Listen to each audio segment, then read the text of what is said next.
በኢየሱስ ክርስቶስ ስም አትፈትፋ ፋዘር በቃ በጣም ፋዘር ያለቀሰ ነው ወይ ተናላጦ አሸርከቲ ናችሁ ደህና ናችሁ? ውድ ቤተሰቦቼ እኔ ደህና ነኝ፣ እግዚአብሔር የተመሰገነ ይሁን። ቸሩ መድኃኔዓለም የተመሰገነ ይሁን። እኔ በጣም ደህና ነኝ። እናቴ ቅድስት ብጽሕት ድንግል ማርያም የተመሰገነችውን ባላችሁበት ሰዓት አቆጣጠር እግዚአብሔር ሰላምታ ይብዛላችሁ። ውድ ቤተሰቦቼ ቪዲዮ ላይክ አድርጉልኝ፣ አበረታቱኝ። በቪዲዮ መግቢያው ላይ እንዳያችሁት የእውነት እንግዲህ ትልቅ ሰው ናቸው፣ አባት ናቸው፣ አያት ናቸው።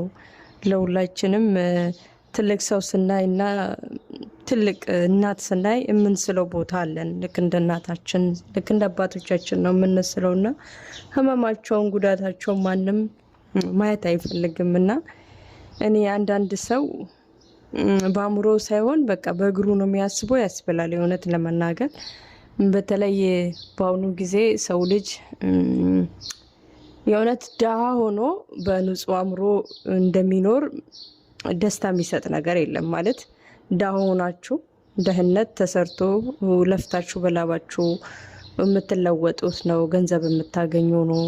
ግን ሀብታም ሆናችሁ አእምሯችሁ ይሄ ብክንክን ያለ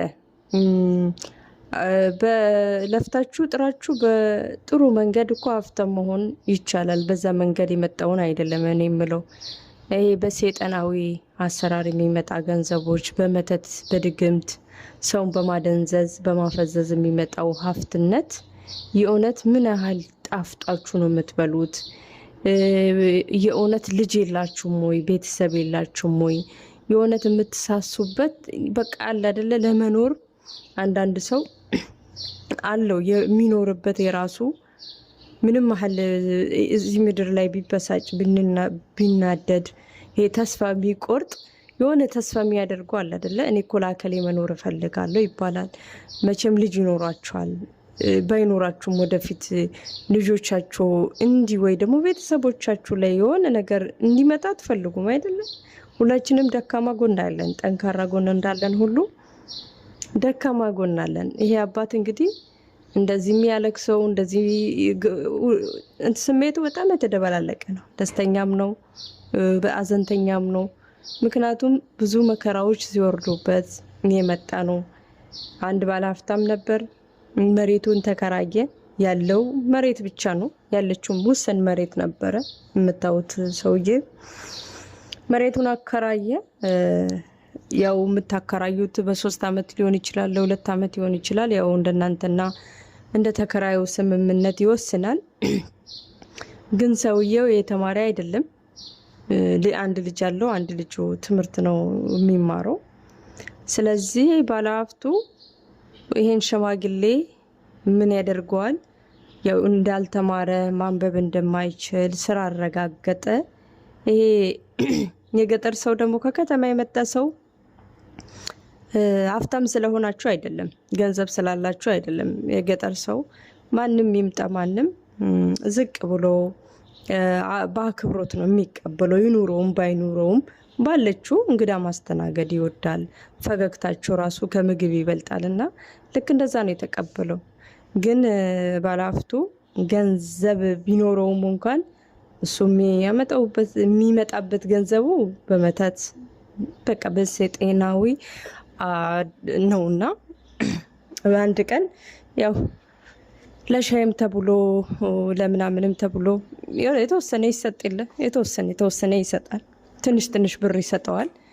እና ሰውየው ለሱ ማለት የመሬቱ ባለቤት እንግዲህ ሀብታምም ስለሆነ መሬቱን የተከራየለት ለሻይ ብሎ ለሆነ ለአንዳንድ ነገር ብሎ አዝኖልኝ ሰጥቶኝ ነው ብሎ ነው የሚገምተውና ትንሽ ብር ጠብ ያደርግለትና ወረቀት ሪዛልት ይዞ መጥቶ መሬቱ ከክራይ እንደተገዛ ውል ተፈራርሞ እንግዲህ የሽማግሌ ምንም አያውቅም፣ ምንም አልተማረም። መሬቱ ሊሸጥ አልተስማማም። ሰው ሊሸጥ ቢስማማ እኮ ዋጋ ተነጋግሮ አይደለም። እሱ ግን አታሎ አስፈርሞ ንብረቱ የባለ ሀብቱ እንደሆነ አወቀ። ለልጁም ነገረ። ከዛን እግዚአብሔር ይስጠውና እንዳልክዬ ደግሞ ይሄው እንግዲህ እውነት አሁን እየመጣችሁ ያላችሁት ዩቲዩበሮች በተለይ ጋዜጠኞች እውነት ለእናንተ ክብር ይገባችኋል። ምክንያቱም የሰዎችን እንባ እንደዚህ ስታብሱ ማየት ምን ያህል ደስ እንደሚል እውነት ነው የምላችሁ።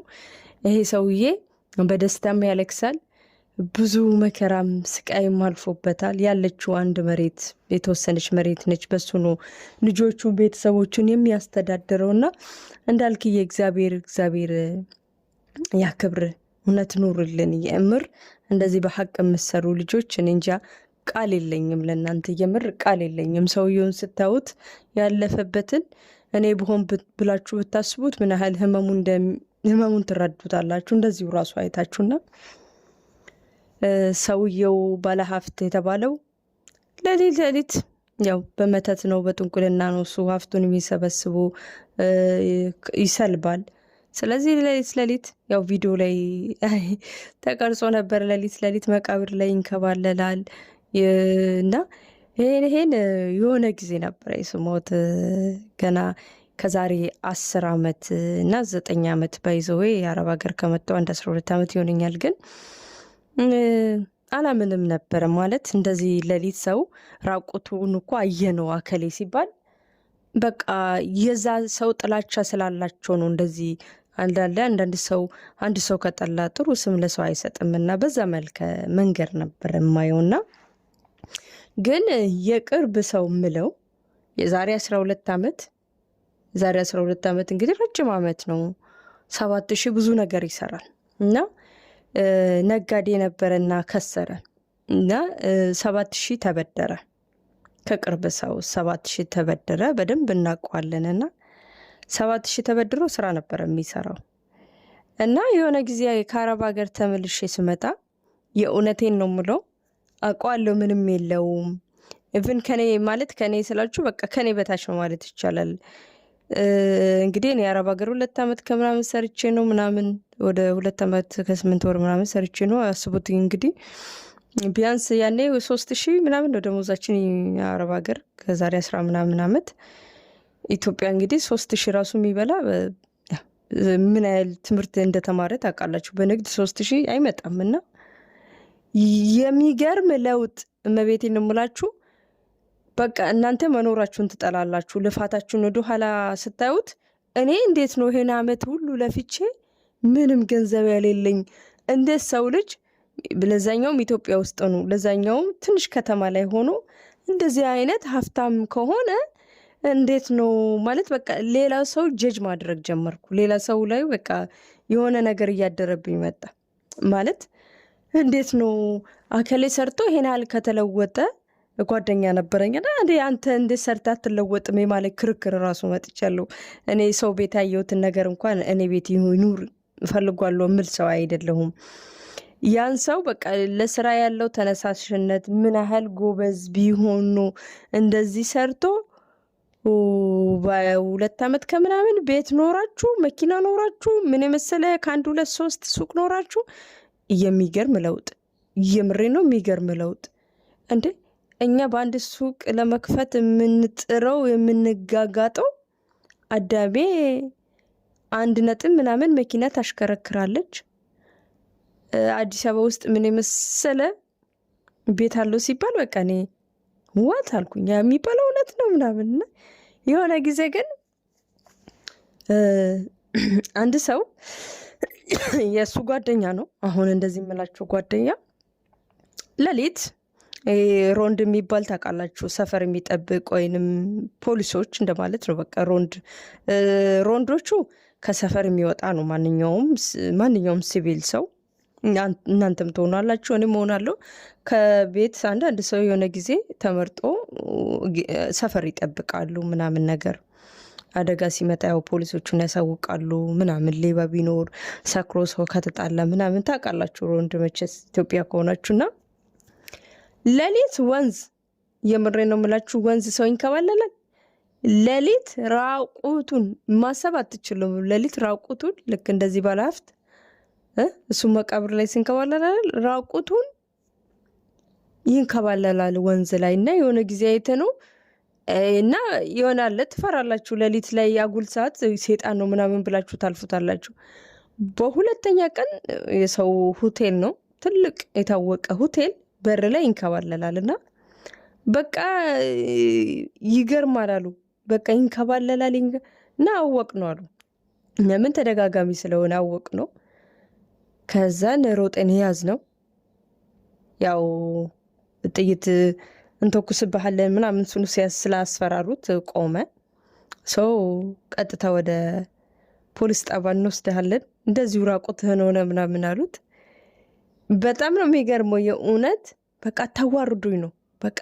ምክንያቱም ሰፈር የሚወራ ነገር አለ። ሰው ደግሞ የሆነ ነገር ካየ በቃ የሆነ ነገር ከሰማ ያባዛ የለ እንኳን እውነት ሆኖ ይቅርና ውሸቱን እንኳን ያባዛሉና እና በቃ አታዋርዱኝ። ፖሊሶቹ መጡ ምናምን የሮንዶቹ ምናምን በቃ አታዋርዱኝ፣ በቃ እኔ ገንዘብ የማገኝበት መንገድ በዚህ ነው፣ እውነቱን ንገረን ምናምን አሉ። በቃ እኔ ሰው ሆቴል የሚሆን ሱቅ የሚሆን ሰው ቤትም ብቻ ምንከባለለው ይሄ ሁሉ ገንዘብ ይሄ ሁሉ ንብረት ያመጣሁት በዚህ መንገድ ነው። በቃ በመተት በስልብና እና ጦንቃይ ቤት ይሄዳሉ። አድርግ የሚሉትን ያደርጋሉ። በነገራችን ላይ ጦንቃይ ቤት የሚሄዱት ምንም አድርጉ ከተባሉ ያደርጋሉ። በቃ እነሱ የብር ሱስ እንዴት ልበላችሁ፣ የሆነ ነገር እናንተ ርባችሁ ምግብ ካልበላችሁ እንዴት ነው ራቡ አይለቃችሁም። ልክ እነሱ የሆነ የሰይጣናዊ ነገር ካላደረጉ ገንዘብ አይመጣም። ምክንያቱም ሰርቶ ለፍቶ በላባቸው ማግኘትን አይፈልጉም እና በዛ መንገድ ነው ማመጣዋልና ከዛም በቃ ሰው ሰፈር ይህ እንደዚህ በቃ ማወቅ አለበት። አንተ ሰው ይሰራል ይነግዳል፣ ብር የለውም ይነግዳል። የት ነው ግራን እኮ የሚጋባው? ብዙ እኮ ሰው እንደዚህ ተስፋ እየቆረጠ ራሱን የሚያጠፋው ራሱን አንዳንድ ነገር የሚያደርጉ ወዶ እንዳይመስላችሁ ይሰራሉ። አንዳንድ ጊዜ ሰው ይሰራልና አከሌ እኮ በቃ ለስራ ያለው ምናምን እንዴት እንደሚሰራ ግን እንትኑን አታውትም፣ ፍሬውን አታውትም ማለት በቃ ውስጡ ይበሳጫል ያ ሰው። ምክንያቱም ለካ ከጎን ይሰለባላ ይሰራል። በቃ እሱ ገቢ ያለው ይባላል። ብር አለው እጃችሁ ላይ እኮ ብር አለ፣ የሚታይ ብር አለ፣ ግን አይታይም። በኋላ ላይ የሆነ ስልብ ይላል፣ ይወስዱታል።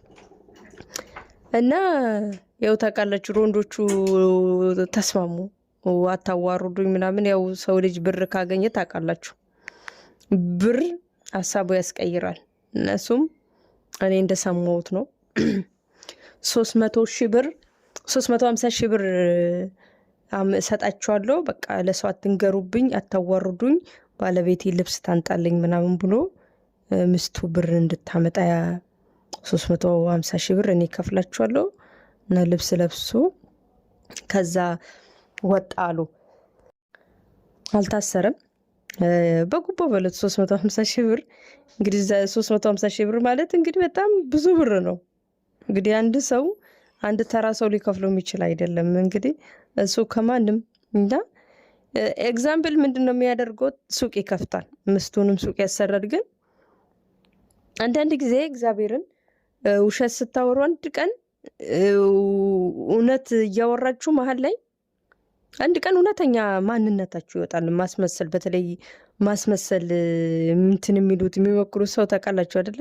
የሆነ ጊዜ ግን ማስመሰሉ ራሱ ይጠፋባችኋል። እና አንድ ጊዜ ሚስትየው የሆነ በርሜል አለ አለች። ጠዋት ስነሳ ብር ሙሉ ነው አለች።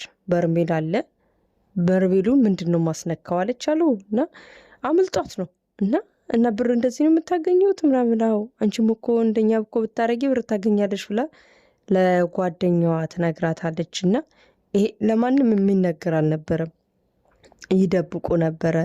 ለሰው ብር አያበድሩም። እንግዲህ ይሄ ሁሉ የተንጣለለ መኪና ኖሯቸው ቤት ኖሯቸው ከአንድም 2 3 ሱቅ ንግድ ኖሯቸው ግን ስሙኒ ተቸግራችሁ ብትሄዱ አያበድሩም። ምክንያቱም የሰላቢ ብር ነዋ። ሴጣን ይቃወማል። የእግዚአብሔር መንገድ ስትከተሉ ነው ሰው ተቸግሮ መርዳት የምትፈልጉ እንጂ በሴጣናዊ የመጣ ነገር ለሰው እዚህ ጋር ፍርፍር ብል አይሰጡም። ምክንያቱም የመጣው በሴጣናዊ መንገድ ነው፣ በመተት ነው፣ በጥንቁልና ነው። አይሰጡም ብር። እና አንቺም እኮ ከኔ ከምትበደሪ ነው የሚሉት። እንደዚህ ግን ለሰው አትናገሪ ምናምን ይላሉ። ግን እኮ ዋጋ ያስከፍላል። የምሬን ነው። ሰው በማትጠብቁት ዋጋ የሰው እንባ፣ ይሄ ሁሉ የተሰለበ ገንዘብ በማትጠብቁት ነገር አንድ ቀን ዋጋ ያስከፍላችኋል። የገንዘብ አይደለም፣ ከገንዘብ የበለጠ ዋጋ ያስከፍላል። ህይወታችሁ ምስቅልቅል ነው የሚወጣው። እባካችሁ በጥንቁልና በመተት የምታመጡት ገንዘብ ይቅርባችሁ። የእውነቴን ነው ምለው፣ ይቅርባችሁ። እኔ ማለት እንደዚህ በቅርብ ጊዜ የምታውቁት ወይ ደግሞ በቅርብ አካባቢያችሁ የምታውቁት ስለዚህ እንደዚህ አድርጎ ገንዘብ የሚያገኝ ሰው በደንብ ካወቃችሁት መጨረሻው እንዳላማረ ታውቃላችሁ። በቃ እኔ ስለማውቅ ነው። ማለት እንዴት ብዬ ላስረዳችሁ? የምሬ ነው። ከዚህ ውስጥ ያላችሁት በቃ እግዚአብሔር በቃ ጸሎት አድርጉ ያውጣችሁ። እና እንዳልክ ላመሰግነው እወዳለሁ። እንዳልክ እንግዲህ ይሄው ሰውየውን አግኝተው ባለሀብቱን ቪዲዮ ቀርጸው ሌሊት ሲንከባለል አመድ ለአመድ መቃብር ለመቃብር ይሄው እያንዳንዷን አብረን እንስራ እንስማማ ብሎ አወጣጣው፣ እውነቱን ተናገረ። ይሄው መሬቱም ለሽማግሌው ተመለሰ። በጣም ነው ደስ አለኝ።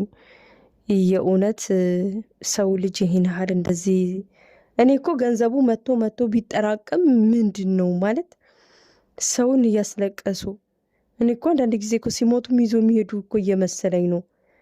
ጠገብኩ እኮ አይሉም። የሆነ ጊዜ እኮ ብር ኖራችሁ ከዛ ስተታችሁ የሆነ ጊዜ ተቸግራችሁ የሆነ ወንጀል ውስጥ ገባችሁ ይባል። ከዛ ገንዘብ አገኛችሁ። ከወንጀል ውስጥ ለምንድን ነው የማትወጡት? በቃ ባላችሁ ገንዘብ ሰርታችሁ ራሳችሁ መለወጥ እኮ ትችሉ ነበር። ግን እንደዛ አይደለም። በቃ ቢመጣም እኔ እንጃ ድንጋይ ራስ ነው የሚያደርጉ መሰለኝ ገንዘቡ ሲመጣ። እኔ እንጃ አንድ ቀን የአእምሮ ጸጸት ያዛችሁለታ የእውነቴን ነው የምለው እዚህ ምድር ላይ ለመኖር ሀሳቡም ፍላጎቱም አይኖራችሁም። እንደዚህ አይነቱ ወንጀል የምትሰሩት ከህግም በላይ ከማንም ከምንም በላይ የእውነት ለሰው ልጅ ማለት የአእምሮ እስርተኛ አትሁኑ። ሌላ እስር ይቀልላችኋል። ይሄ መንግስት አስሯችሁ የምትፈቱት ቀላል ነው። የእውነት ቀላል ነው ማለት ቀላል ነው ስል አይጎዳም ማለት አይደለም።